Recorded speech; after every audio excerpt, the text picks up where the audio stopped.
Welcome, everyone. My name is Artur, and I'm your AI host for this three-part lecture series, Understanding Effective Action Principles. We've reached the final module of our journey together, and it's all about the power of action.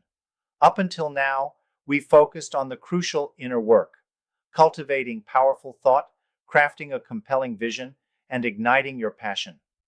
But these inner landscapes are only as potent as their outward expression.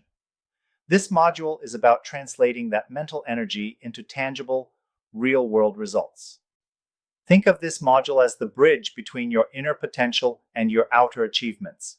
It's about taking what you've cultivated within and channeling it effectively into the world. In today's session, we're going to explore the very science of effective action. We'll define what I call inspired action and understand how it naturally arises from the synergy of thought, vision, and passion.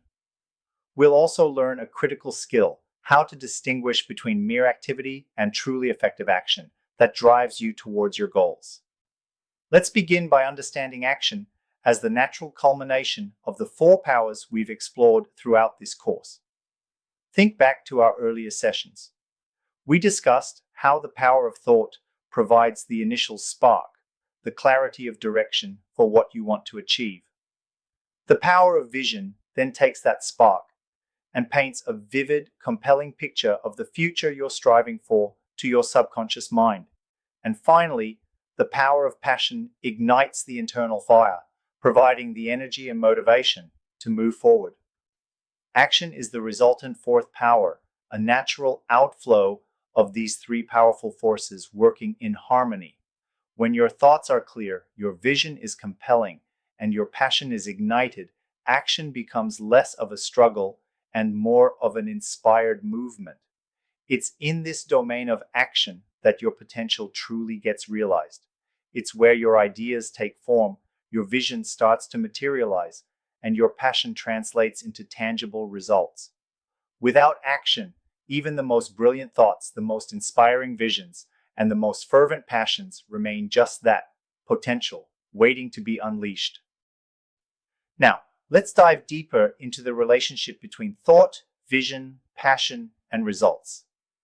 These four elements aren't isolated. They work together in a powerful, synergistic way. When your thoughts are strong and focused, your vision is crystal clear, and your passion burns intensely. The action you take will be far more effective, leading to better and more meaningful results. Conversely, weakness in any one of these areas can significantly undermine the effectiveness of the others. For instance, imagine someone with a truly powerful vision. They can see their goal with incredible clarity. However, if they lack the passion, the internal drive to overcome obstacles and persevere, they may struggle to take consistent action, and their vision might never become a reality.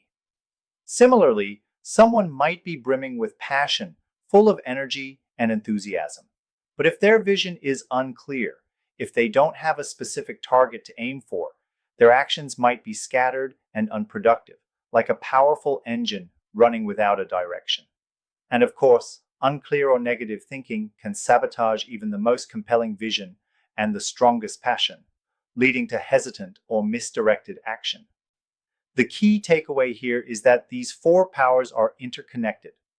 Cultivating strength in each area amplifies the others, leading to a powerful cycle of inspired action and meaningful results. This brings us to a crucial distinction, the difference between activity and action effectiveness. We've all experienced times when we've been incredibly busy, constantly engaged in tasks, yet somehow not achieving the results we desire. This is the realm of mere activity. Activity can be defined as being busy or engaged in tasks without necessarily having a clear focus on achieving meaningful results. It's often characterized by a lack of clear goals, a scattered approach, and a lack of strategic thinking. You might be ticking things off a to-do list, but are those tasks actually moving you closer to your desired outcomes? Action effectiveness, on the other hand, is about taking focused and purposeful steps that are directly aligned with your goals and lead to the desired outcome. It's about working smarter, not just harder. Effective action is characterized by clear goals, focused effort, and a strategic approach. You know exactly what you're trying to achieve, and you're taking deliberate steps to get there. So, how do we differentiate between the two in our own lives? Ask yourself, are my efforts driven by a clear understanding of my goals? Am I focusing my energy on the tasks that will have the biggest impact? Do I have a strategy in place to guide my actions?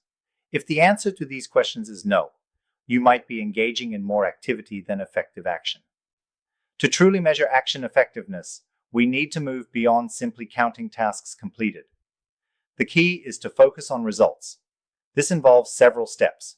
First, define SMART goals: specific, measurable, achievable, relevant, and time-bound. This provides a clear target for your actions.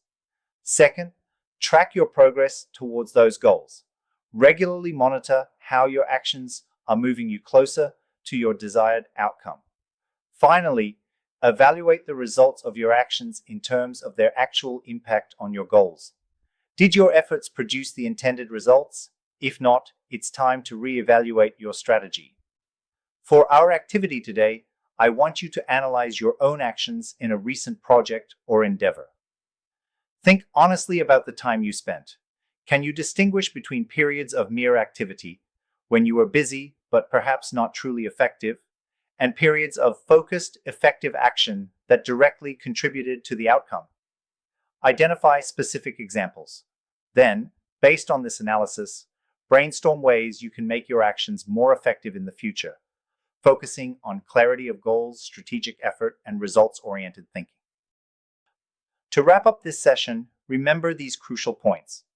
Inspired action is the powerful result of your thoughts, vision, and passion working together. These four powers are interconnected and drive your ability to achieve results. It's vital to distinguish between being busy, activity, and taking focused, purposeful steps, action effectiveness. And ultimately, the effectiveness of your actions is measured by the results they produce. Before we conclude, I'd like you to reflect on this journaling prompt. Reflect on a time when you were very active but not very effective. What were the key differences between your activity and effective action? How can you apply the principles of effective action to your current goals and projects? And in our next session, we'll continue building on this foundation by exploring how to cultivate a strong action orientation bias, the mindset and habits that consistently drive you to take effective action and achieve your goals. I look forward to guiding you further on this journey. Have an outstanding day.